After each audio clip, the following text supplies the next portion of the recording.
Nagsagawa ng clearing operations ang mga DRRMO at DPWH hinggil sa nangyaring landslide sa ilang bahagi sa Bicol Region. Sa Bonag-Bonag, Mangnaway sa bayan ng San Andres, Isla ng Catanduanes, hindi madaanan ng mga motorista ang kalsada bunsod ng gumuhong malaking tipak ng bato at lupa sa daan. Kahapon ng tanghali, December 25, nagtulong-tulong ang mga kawani ng DRRMO at BFP gamit ang loader para maialis ang nakaharang na bato dahil sa walang humpay na ulan. Maging sa barangay Laganak sa bayan ng Balatan, hindi pa rin madaanan ng mga motorista ang kalsada na nag-uugnay sa bayan ng Nabua at Balatan sa Camarines Sur.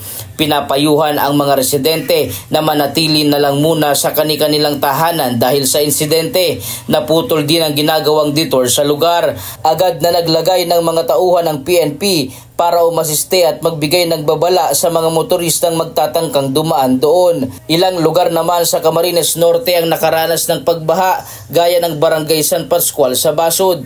Habang sa bayan ng Karamuan, Camarines Sur, nalubog din sa tubig baha ang kalsada simula Kamakalawa, December 24. Ayon sa MDRRMO Karamuan, maaari pa din namang madaanan ng kalsada, subalit pinag-iingat ang mga motorista, lalo na ang mga nakamotorsiklo. Sa Libon Albay, hindi madaanan ng mga motorsiklo at light vehicles ang isang kalsada sa sitio Ologon sa Barangay San Isidro, Libon Albay.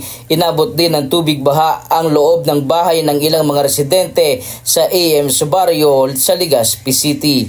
Ryan Salatandol, UNTV, News and Rescue.